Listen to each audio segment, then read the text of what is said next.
안녕하십니까. 월간조선의 조성호입니다. 안녕하십니까. 월간조선 정광사입니다. 오늘 이 시간에는 조성호 TV에서 이제 좀 재밌는 내용을 여러분을 찾아뵐 건데요. 그래서 이제 여권 유력 대선 주자들의 이제 어떻게 보면 검증의 시간이죠. 그 중에서도 이제 지금 어떻게 보면 지금까지 나온 통계를 보면 여권에서도 이제 1위를 달리고 있는 이재명 경기도지사에 대해서 좀 얘기를 나눠볼까 합니다. 이거 어떤 내용이죠? 일단 뭐 제 기사를 소개하기에 앞서서 월간조선 10월호를 조금 한번 소개해드리려고 합니다. 저희가 이제 오늘이 9월 15일인데 이제 오늘 이제 그 발매가 되는 이제 16일부터 이제 서점에 배분이 될 겁니다. 그 내용인데 이제 저희가 지난 한 달간의 이슈들을 이제 조금 조목조목 모아가지고 했는데, 일단 우리 정광성 기자가 말한 대로 이재명 검증 기사가 있고, 그다음에 윤석열 고발 사주 의혹의 진실, 그다음에 최재형 전 감사원장 인터뷰, 그다음에 김동연 전 부총리 저서 집중 해부 등 현재 이슈가 되고 있는 여러 가지 시사적으로 이슈가 되고 있는 내용들을 저희가 조목조목 모아서 추석 이전에 우리 독자 여러분들한테 전달을 해드리려고 마감을 당겨서 저희가 이번에 발간을 했죠. 그래서 많은 좀 사랑을 좀 부탁드리겠습니다. 제가 쓴 거는 그 말씀드렸다시피 이제 여권 유력 대선 후보 이재명을 검증하다 해서 총 이제 4가지 카테고리입니다. 이게 하나는 이제 이재명 후보가 사인간 채무 5억 원이 이제 그 재산 공개 내역에 재산 신고 내역에 있어서 그 채무 5억 원이 도대체 어디서 어떻게 발생한 것인지에 대한 걸 추적을 했고, 그다음에 지금 또 이슈가 되고 있는 그 이재명 지사의 뭐 핵심 공약이었다고 하죠. 뭐 성남시 대장동 그 개발 의혹에 관련돼서 화천대유 의혹을 이제 다뤘고, 제가 이제 그 화천대유 핵심 관계자를 이제 그 뭐 국내 언론에서도 뭐 몇 번 인터뷰했다고 하는데, 이제 저는 그거보다는 조금 더 길게 이 화천대유 핵심 관계자에 대한 인터뷰를 좀 길게 월간조선에 수록을 했고, 그다음에 이재명 저격수로 이름을 알리고 있는 장영환 변호사라는 분이 계십니다. 이분에 대한 인터뷰를 한 원고지 한 100매 정도 썼고, 그래서 오늘 소개를 해드릴 거는 다 뭐 말씀드리기는 좀 어렵고, 이 사인간 채무 5억 원, 이재명 지사가 어떻게 사인간 채무 5억 원이 발생을 했는지 이제 그거에 대해서 좀 얘기를 해보려고 합니다. 뭐 그런 여러 가지가 있죠. 근데 이제 어떻게 보면 제가 궁금한 건 한 가지. 이재명 지사가 이게 그만큼 다른 사람에게서 돈이 빌릴 정도로 돈이 집에 없나요? 제가 알기로는 그거 아니었던 걸로 알고 있는데. 일단 이재명 지사의 재산은 뭐 얼추 통계를 잡아보면은 재산 신고 내역으로 기준으로 봤을 때 보면은 한 23억에서 8억 원 정도 사이에 재산을 보유를 하고 있습니다. 하고 있는데 뭐가 좀 특이했느냐? 이제 여러분들도 그 관보라고 해서 공직자 재산 신고 내역을 이제 누구나 다 볼 수가 있습니다. 거기에 보면은 그 사인간 채무 5억 원이 잡혀 있습니다. 이게 언제냐면은 2019년도에 사인간 채무 5억 원이 잡혀 있어가지고 도대체 이 채무 5억 원은 뭔가 이게 좀 궁금했어요, 제가. 그래가지고 이 재산 내역을 토대로 해서 이제 이재명 지사의 개인 아파트 소유하고 있는 이재명 지사 부부가 소유하고 있는 경기도 성남시 순회동에 있는 아파트 등기부 등본을 한번 떼봤어요. 떼봤더니 여기에 이재명 지사가 자신의 그 아파트를 담보로 해서 그 돈을 빌린 내역이 있습니다. 그래서 이게 보니까는 근저당이 잡혀 있는 거였죠. 그 근저당권자를 봤더니만 이 사람이 이재명 지사의 사시 동기이자 민주사회를 위한 변호사 모임 민변의 부회장을 역임했고, 현재는 참여연대 집행위원장을 맡고 있는 그 이찬진 변호사라는 사람한테 5억 원을 빌린 거였습니다. 자기 아파트를 담보로 해가지고요.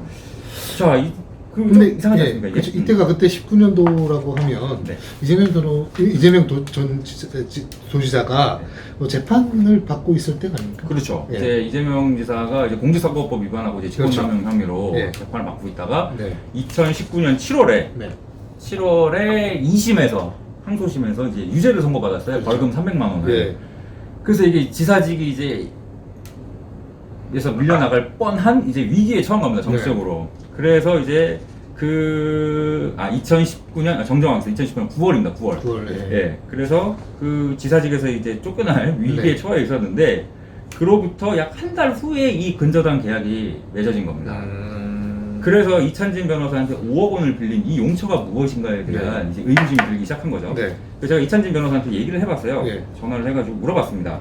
그래서 이재명 지사가 본인 아파트로 당신한테 5억 원을 빌렸던데 채권 최고액 기준으로는 그때 7억이었는데 실질적으로 빌린 건 5억이더라고요. 그래도 이찬진 변호사 얘기는 이렇게 얘기를 했습니다. 평소 개인적으로 이재명 지사와 또 왕래를 하는 사이, 그러니까 친한 사이라는 얘기죠. 그러면서 이런 얘기를 했어요. 2심에서 당시 이재명 지사가 2심에서 유죄를 선고받고 어려운 상황에 처해 있을 때였습니다. 이재명 후보에게 돈을 빌리는 이유를 물어보지는 않았지만 속으로 짐작은 했습니다. 제가 시민단체 활동을 하고 있어가지고 제가 그 이재명 지사의 변호인단에 참여를 하지 못했는데 그런 상황에서 이재명 지사가 부탁을 해왔다는 게 이제 이찬진 변호사의 얘기입니다. 그래서 이찬진 변호사는 또 뭐라고 얘기했냐? 혹시 문제가 생길까봐 이 공직자한테서 돈을 빌려준 거기 때문에 돈거래를 하는 거기 때문에 주택담보대출 금리보다도 높은 수준의 이자를 자기가 받았고 네. 또 자기 스스로도 종합소득세 신고를 다 했다.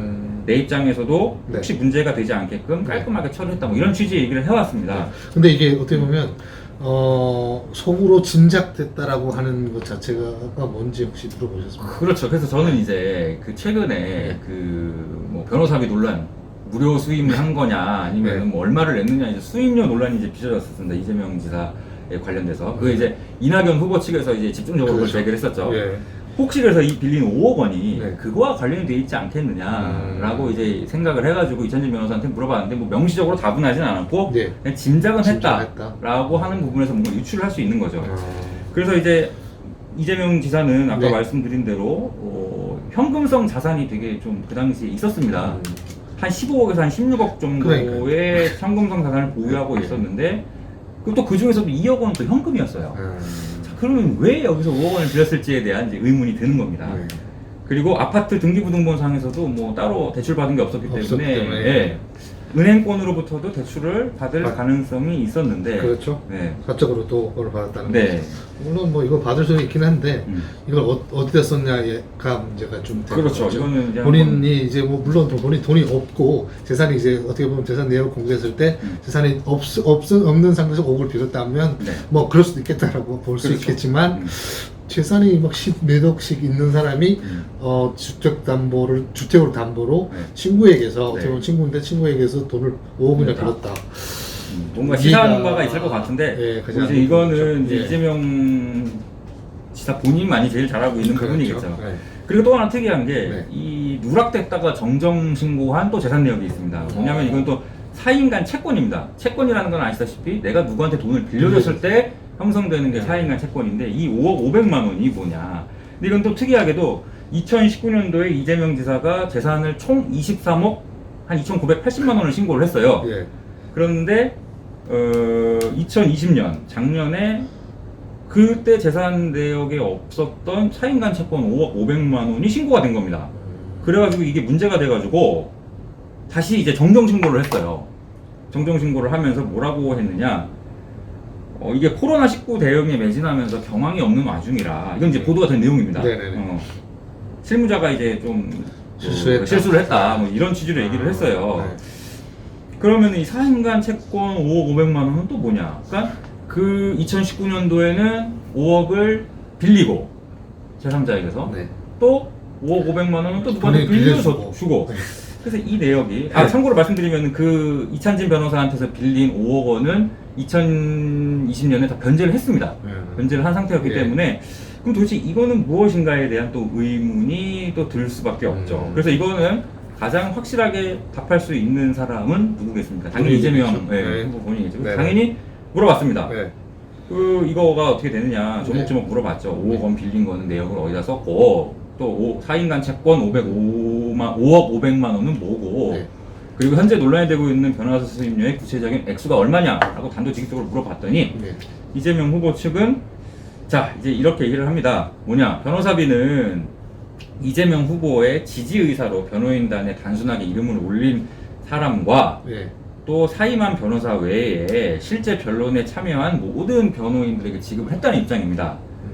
그러면서 하는 얘기가 그중 법원에 출석을 해가지고 실제 업무를 담당한 변호인은 얼마 되지 않았고 실제 명단에 이름을 올린 변호사와 송무 업무를 실제 변론을 담당했던 사람의 변호사를 구분해서 봐야 된다는 겁니다.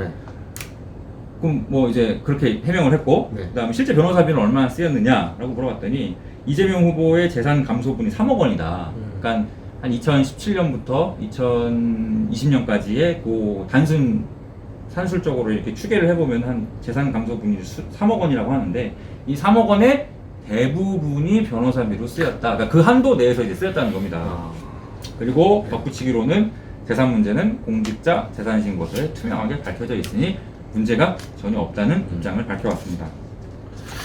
뭐 일단 참 어떻게 보면 여러 가지로 궁금한 게 되게 많고 의문투성이긴 하네요. 뭐 네. 그렇죠. 이제 이거를 네. 뭐 어떻게 해명을 하느냐에 따라서 이미 이재명 후보 측은 제가 봤을 때는 네. 깔끔하게 이게 해명이 됐다라고 생각을 하는 것 같아요. 네. 깔끔하게 해명이 됐다고 생각을 하는데 네. 어쨌든 그 현금성 자산이 이렇게 네. 오고 간 흐름이 있고 네. 그 흐름 가운데에서 그 돈을 빌려주는 사람이 등장을 했습니다. 이제 네. 그건 이제 언론에 제가 이제 취재를 통해서 이제 5억 원 있다는 거는 있었는데 네. 채무가 있었다는 건 있었는데 그게 누군지가 이제 밝혀졌기 때문에 이 부분은 나중에 혹시라도 네. 또 쟁점이 될 수 있는 지금은 이제 조금 그 꺼져 있을 수는 있지만 네. 쟁점이 될 수 있는 부분이 아닐까 하는 생각이 듭니다. 어떻게 보면 이게 참 단순한 문제거든요. 그냥 개인 간의 거래를 했으면 그냥 일반인이 거래를 했으면 아무런 문제가 없는데 이분은 그냥 일반인이 아니죠. 뭐 도지사뿐만 아니라 또 대통령이 되시겠다는 분이고 하다 보니까 그냥 단순히 들었을 때도 되게 의문점이 되게 많은데 앞으로도 좀 이런 것들을 좀 이런 의문점들을 좀 자세히 취재를 해서 네. 시청자들께 좀 많이 알려주시면 감사하겠습니다. 그래서 월간조선은 앞으로 네. 뭐 이건 이제 지금은 이제 여권 후보를 상대로 이제 뭐 의혹 제기 형식의 기사를 쓴 거고 검증 네. 차원의 예. 기사를 쓴 거고 이제 뭐 앞으로 야권 후보들도 지금 뭐 질비하지 않습니까? 그렇죠. 네. 올해 11월까지는 11월. 이제 네. 질비할 텐데 예. 그런 사람들에 대한 의혹들도 제기되는 의혹들도 네. 공정하게 네. 한번 다뤄서 이게 과연 어떤 후보가 우리 국민들의 선택을 받을 만한 후보인지를 네. 한번 명명백백하게 한번 가려보는 그런 시간을 가져보려고 합니다. 네, 꼭 좀 밝혀주십시오. 네. 오늘 여기서 마치겠습니다. 고맙습니다. 감사합니다.